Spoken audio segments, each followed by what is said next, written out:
This is Miller and Lizard's Greatest Movies of All Times, episode 3. And today we're going to do I'm back. The Karate Kid. The Karate Kid. 84. 84? 84. Yeah, right. Yeah. That is old. It's pretty old, eh? How old were you? I would have been 2. I think I was 3. Wow. You know how old Ralph Macchio was when he played The Karate Kid? I think he was like 18 or something, 22. 22. Playing a 15-year-old kid. Yeah, he's pretty skinny. You know, when I watched this movie, man, because as a kid, this was one of the... We only had a VCR player, you know, and a handful of movies, and this was one of them. You had Karate Kid. Yeah. And you know how people say, oh, I've probably seen that movie 100 times. I probably really have seen this movie 100 times. You've seen that movie 100 times, you I reckon? loved it. I still do. Yeah. It's the whole... Everything about this film, like the music was another Bill Conti. Yeah, I noticed that. Yeah. And and he did a really good job with it. He did, man. I was gardening one day at work, and I could hear this music in the distance, and it was beautiful, like sitting in this park gardening. And it wasn't until I drove away I realised what the music was. That was Play. This old lady was over the other side of the fence doing the same thing as me and played music as she did it. And it was the Karate Kid theme song. Yeah, it's that Japanese, like whistles, panpipes, yeah. Yeah, he did a really good job with it, actually. So he did, what was the other movie he did that he was in? Well, we did Lock Up the other week. Yeah, and he was Lock Up, yeah. Yeah, he did a good job with Lock Up too. So you like both the films. themes. If you really think about that storyline behind the film, he actually comes out. He's the villain in the story. Daniel Russo's the bad guy. Yeah, he's the one that wants. The whole thing's about getting revenge on people. He sucker punches people left, right, and centre. If you look at the story and just think about it, it's him that starts all the trouble and whatever. He's trying to be a big hero with the cassette player. The radio. Oh yeah, she loved that radio. Give me my radio. And he says to her, if I give it back to you, will you talk to me? And she says, yep. He said, do you promise? And she said, yep. And so he gives it back to her. First thing she does is just cranks it straight back up and doesn't talk to him. So he chucks it in the sand and destroys it. Unhappy. I felt a bit... You're not happy? No, he's not happy. The bonsai on the back of his gi. That's his, his dojo, his house. Miyagi-Do. Yeah. So Pat Morita drew that bonsai. The bonsai that he's cutting in the movie, he's just trimming it. They shot it so many times, in the end he had to fake trimming it because there wasn't much left of the fucking tree. What about the fly? You like the fly scene? The fly? The fly. So you got to catch a fly with chopsticks. Oh, the fly with chopsticks, yeah. Remember that time I caught a fly with my drumsticks? Yeah. See? So what can you do? You can accomplish anything if you can do that. Apparently. So the drumsticks work the same as chopsticks? Sometimes I used to use chopsticks for drumsticks. For drumsticks? On my drumsticks. So that was just on a bit of fishing wire, that fly. But it holds up, it looks effective, eh? I'd believe it's a fly though. Crafty Japanese, eh?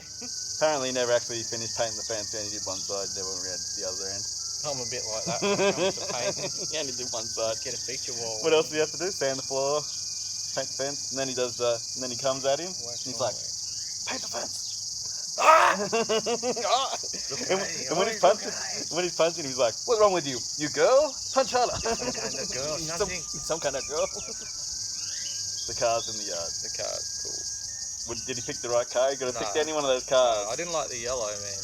Well, that car, the yellow one, it's a 1948 Ford Super Deluxe, and the producer gave it to Ralph Macchio as a present. He still owns it. It's pretty cool. There's a line, he says, he lets her drive the car, and he goes, it's the 80s. I'm like, it's the 80s. It's the 80s. Yeah. Is it cheesy? Is there some cheese in there with the 80s? There are. For example, he's the little girly smiles and that he gives when talking about the chick and Yeah. with his mum. Yeah. I think the mum walks off at one point and he's still talking about the girl and the whole when they go to the theme park and it's all a bit. you're playing mini golf and It's the 80s. in the arcade and stuff and yeah, it's very 80s. It's of its time, but it does hold up. I think it's still a good movie. So how was she older? How old was she then? Elizabeth Shue when 21, so he was older still. I knew she would have been older. Yeah, she looks older, doesn't she? Yeah. She's actually pretty hot, Elizabeth Shue. What's she out of? Back to the Future? Is that her? Yeah, she did some movie with. Oh, she's in heaps of stuff, man. Yeah, that You're the Best song I was talking about. That was supposed to be for Rocky 3, but instead they used Eye of the Tiger. Yeah, right. Oh, that was a good score. Yeah. Would you reckon Eye of the Tiger would have worked in Karate Kid, or it's better for Rocky? That's the one with Mr. T in it. Yeah, that's right. It worked out very well. I couldn't say it worked the other way around. They never actually talk. Who's the bad guy? Krish or something? Krish. Yeah. So him and Daniel never actually speak throughout those entire 3 movies. Yeah, right. It's weird, hey? Suppose they got nothing really to say. It's all done through Miyagi. What about the fighting? Did you like the fighting? The karate? Good karate? I don't remember much about the third one. I remember a funny bit at the end when Kreese is taking the piss out of Miyagi. And, Oh, yeah. Yeah, and Miyagi beats him or whatever and starts mimicking him back. Yeah. He's good at that.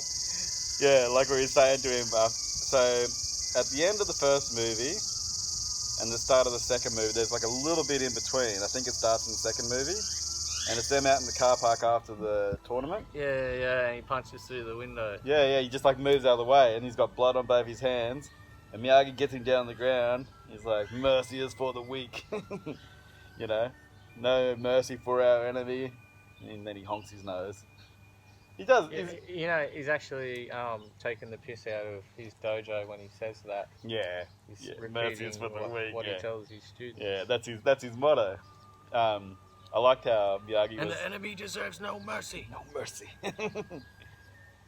Because he's from the army, isn't he, or something like that? You find out in the third one? He was like, Fear does not exist in this dojo, does it? No, sensei. Defeat does not exist in this dojo, does it? His tattoo actually isn't really on that, he's got that Cobra tattoo, Cobra Kai. That's not a real tattoo, that's fake. I can't get that. This is very fake, eh? Hey, I like Miyagi because Daniel asked him, what belt are you, And he's like, JC Penny, $2.90. The comedy is good. I think, it's good that they got him in there with the comedian stuff. The jacket Johnny's got, the red leather jacket. Full jacket. Yeah, he's still got it apparently. I'd keep that too. I'd wear it every day. People still want to fight him, actually. They see him around. They want to fight Johnny. They don't like him, hey? It's a hard thing, hey? Having to live with that, being the douchebag in the Life movie. after being Johnny. Yeah, life after being Johnny. So I watched... every time you're on the beach, oh, yeah, that someone beach. throw their stereo at you. And, you want it that bad, do you? You want the stereo? What about the remake? Did you watch the remake? I did see the remake. What did you think? Pretty clever. I liked it. It was a smart remake. Jackie Chan did a good Miyagi. It was good. Yeah. It sort of played with the original. There's a part where he's eating some noodles and there's a fly buzzing around, so he's got his chopsticks and he's like going to get him, and then you see him pull out a fly swat and just, and then he uses the chopsticks to pull the fly off and chuck it, and then he starts eating the. And Will Smith's kid's like, all right, I'm gonna go throw up now. For me, it's top 5 material. For my era, I think it would have to be. I mean, it's one of those movies that You could show your kid and, they'd still enjoy it. It's not something that you had to watch in the 80s. And you can watch it with your mom. You want to say peace out? Peace out. Respect.